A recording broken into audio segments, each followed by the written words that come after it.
Good afternoon, everybody, and welcome back to Chaos Creations. I want to go through a few little things that I'm doing at the moment just to show you where the Castle of Doom is at.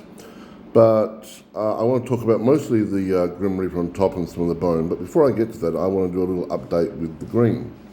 So what I've been doing over today is I've been using a warpstone green, and I've been putting that into some of the crevasses. And then over the top of that, I've been putting a little bit of the old Tesseract green that's been very, very watered down. So you get a sort of a layered effect. Now this part here will be painted in red, so the stone, the green and the red will have a nice little effect. I've also added it to the top here as well, just the warpstone green. And what I'll be doing is I actually put down a little bit of white so it sort of melds in, and then I'll be putting in some moss later on, some little tufts and so forth, just to give it that, it's been sitting there for quite some time look. Now, as people would know, the Grim Reaper is usually black with a bit of, white and so forth, but I want these to stand out because mostly down here it's grey and it's black and so forth.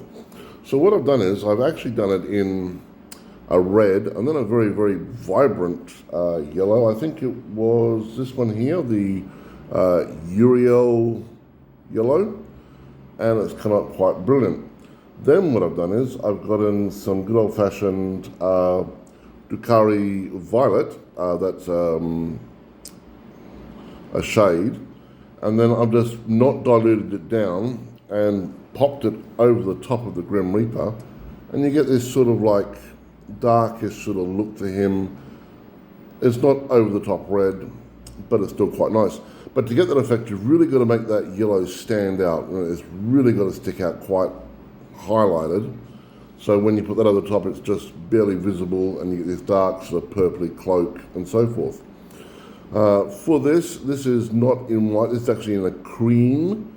And then what I've done is I've got the the skeleton horde contrast, and I've just not diluted it down and just poured it on there, and you get that nice effect. And it's also on the skulls. And lastly, I want to talk to you about the chains down here. Now, I did these originally in gunmetal, and you really couldn't see much difference contrast to this, so I tried silver. Once again, not really that much.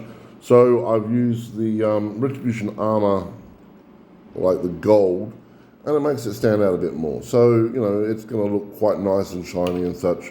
But, I mean, these are supposed to, be on a battlefield. So you want something that at least stands out a little bit, Skulls, brass, maybe corn, and then you've got the green on top of the decay, so it's a bit like Nurgle, and then you've got the red, once again, a bit of corn in there. So anyway, that's if you want to go for a warmer setting, you can just, do whatever setting you really want to. Anyway, everyone have a great day. I've got a lot of painting to do. This is Chaos signing off. Be safe and craft hard. Bye.